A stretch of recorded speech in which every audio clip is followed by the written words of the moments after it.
Bwana Yesu asifiwe na kusalimu kupitia jina la Yesu, jina lililo hai. Kwa wakati mrefu sana tulikuwa tunaangalia nimejitafutia usahihi wa mambo yote katika kitabu kile cha Luka sura ya kwanza na ule mstari wa 3. Ni Luka mwenyewe daktari alikuwa anazungumza hayo maneno kwamba watu wengi wametunga kwa taratibu. Theofilo mtukufu, nami nimeona vema kukuandikia kwa sababu nimejipatia usahihi wa mambo yote. Theofilo anazungumza ya kwamba amejipatia usahihi wa mambo, kwa mpaka anaandika amejipatia usahihi wa hivyo vitu. Ni somo ambalo tulizungumza wakati uliopita, lakini leo natamani tuangalie jambo moja muhimu sana, mwendelezo wa somo hilo hilo. Ukisoma kitabu kile cha Yohana sura ya 11, Injili ya Yesu kama ilivyoandikwa na Yohana mtakatifu sura ya 11 na ule mstari wa 23, Biblia inazungumza hivi, mstari wa 23. Yesu, lakini hata sasa najua kuwa yote utakayomwomba Mungu atakupa. Yesu akamwambia, ndugu yako atafufuka. Masa akamwambia, najua ya kuwa atafufuka katika ufufuo siku ya mwisho. Najua atafufuka katika ufufuo siku ya mwisho. Unaona, hii ilikuwa ni dialogue kati ya Yesu na Martha, ndugu yake Lazaro ambaye alikuwa amekufa. Kumbuka Lazaro alikuwa amekufa na wakampa Yesu taarifa, akakaa siku 4 wakawa tayari wameshazika.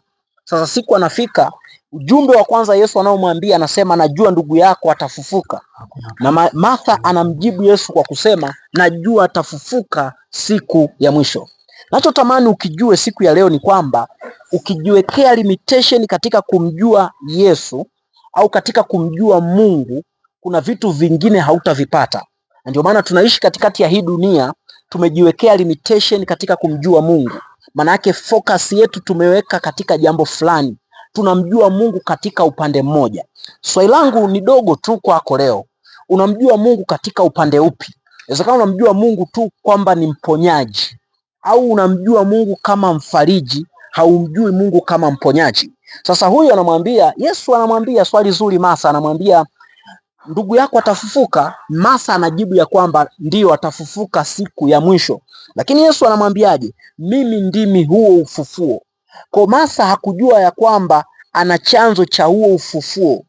Yesu alikuwa anazungumzia kumfufua leo, lakini Masa alijua anazungumzia ufufuo wa siku ya mwisho.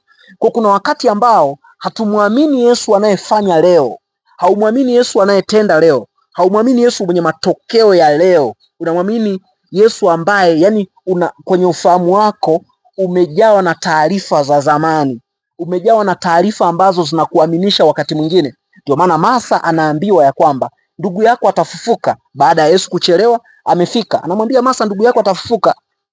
Jibu la Masa anasema, najua atafufuka siku ya mwisho.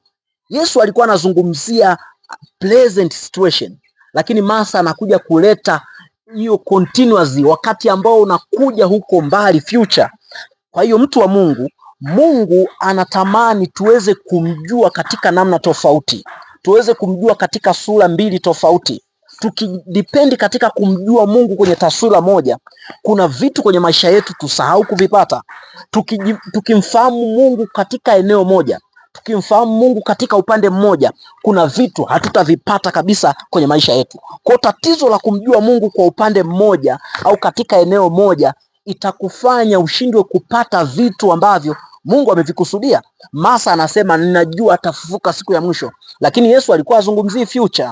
Licha ya kwamba ana nguvu ya kufanya katika hiyo future, Yesu alikuwa anazungumzia the present situation. Kwa Mungu anapoliachilia neno lake, si tu linaweza likakusaidia kesho, neno lake lina nguvu ya kukusaidia leo. Ufahamu huo na uelewa huo ukijaa ndani yako kwamba Mungu ametengeneza situations au ametengeneza mifumo ya kutusaidia sasa, si tu kesho. Kwa hiyo Masa alimwambia, alikuwa na imani ya kesho, alikuwa na imani ya kufufuliwa huko, lakini alikosa imani ya kuweza kufanya leo. Ndivyo ambavyo akili zetu na ufahamu wetu unaweza ukawa unajitengeneza ndani yetu kumwamini Mungu wa kesho, lakini Mungu wa kukusaidia leo, kukusaidia kwenye pleasant situations, unashindwa kumwamini huyo Mungu, ila unaamini mazingira ambayo hayako. Kwa hiyo alikuwa sahihi, lakini si kwa wakati sahihi. Kwa alikuwa na kitu sahihi Martha kumwambia ndugu yangu najua atafufuka, lakini haukuwa wakati sahihi. Kwa unaweza ukawa na kitu sahihi lakini haukitumii wakati sahihi. Kwa hiyo Martha alikuwa na kitu sahihi kwamba Yesu anafufua, lakini hakuwa na wakati sahihi.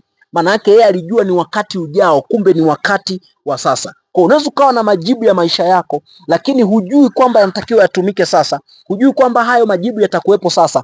Jibu la Yesu lilikuwa simple: mimi ndimi huo ufufuo na uzima. Kwa Yesu Kristo yeye mwenyewe ndio ufufuo na uzima. Kwa Martha alikuwa anatafuta ufufuo na uzima, anasubiria ufufuo na uzima utakao kuja, akisahau ya kwamba anayeongea naye ndiye ufufuo na uzima. Shalom.